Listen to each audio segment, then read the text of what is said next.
நானும் கவினும் ரொம்ப ட்ரூவாக லவ் பண்ணோம். கொஞ்சம் செட்டில் ஆக டைம் தேவைப்பட்டுச்சு. மே 30 அப்போ வந்துட்டு சுஜித்தும் கவினும் பேசிக்கிட்டாங்க. அப்போது அந்த டைமில் வந்துட்டு அப்பா கிட்ட சுஜித் சொல்லிட்டான்.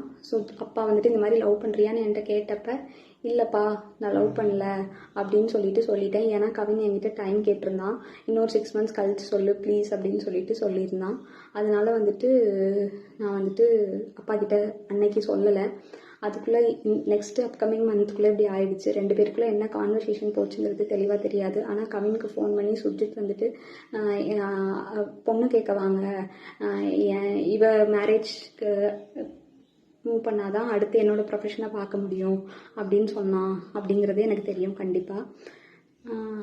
அதுக்கப்புறமா வந்து 27 என்ன நடந்துச்சு அப்படின்னா, அன்றைக்கி கவின் வராங்கிறது எனக்கு தெரியாது. நான் 28 ஈவினிங் தான் வர சொல்லியிருந்தேன். அவங்க தாத்தாக்கு தலையில் சூச்சர்ஸ் இருந்ததுனால நான் வந்துட்டு ரூம் பார்த்துட்டு அட்மிட் பண்ணணும்னு யோசிச்சுருந்தேன்.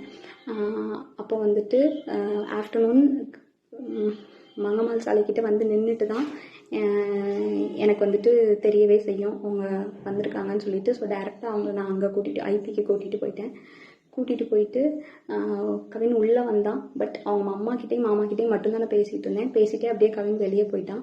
அங்கேருந்து கிளம்புறப்பந்தான் அவங்க அம்மாவும் கிளம்புறப்பந்தான் கவின் எங்கே அப்படிங்கிறதே நாங்கள் யோசித்தோம். நான் ட்ரீட்மெண்ட் ப்ரொசீஜர்ஸ்லாம் எக்ஸ்பிளைன் பண்ணிகிட்டு இருந்தேன். அப்போ யோசிச்சுட்டு நான் வந்துட்டு சொன்னேன், அவங்க அம்மா வந்துட்டு கால் பண்ணாங்க, அவனுக்கு எடுக்கல. நானும் கால் பண்ணி எடுக்கல. நீங்கள் வேணால் பசிக்குதுன்னு சொன்னாங்க அவங்க அம்மா, சாப்பிட போங்க, நான் வேணால் வர சொல்கிறேன்னு சொல்லியிருந்தேன்.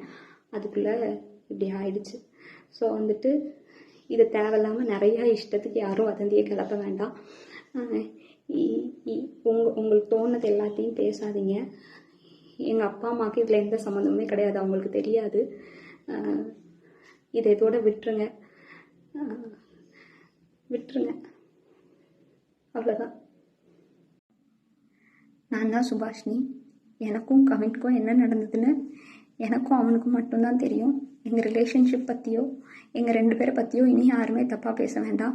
யாருக்குமே எதுவுமே தெரியாது. உண்மை தெரியாமல் எல்லோரும் நிறையா பேச வேண்டாம். எங்கள் அப்பா அம்மாவுக்கும் இதுக்கும் எந்த சம்மந்தமுமே கிடையாது. அவங்கள பனிஷ் பண்ணணுன்னு நினைக்கிறது தப்பு. அவங்கள விட்டுருங்க. இவ்வளோ சுச்சுவேஷனில் எல்லோரும் அவங்கவுங்களுக்கு என்ன தோணுதோ அது எல்லாமே பேசிட்டீங்க. என்னோடய ஃபீலிங்ஸ் என்ன, நான் என்ன நினைக்கிறேன் அப்படிங்கிறத ரெஸ்பெக்ட் பண்ணி ஸ்ரீஸ் லவுட் ஸ்பீக்கருங்கிற பேஜில் ஒரே ஒரு பொண்ணு மட்டும் என்னை பற்றி பேசியிருக்காங்க. அவங்களுக்கு மட்டும் ரொம்ப தேங்க்ஸ்.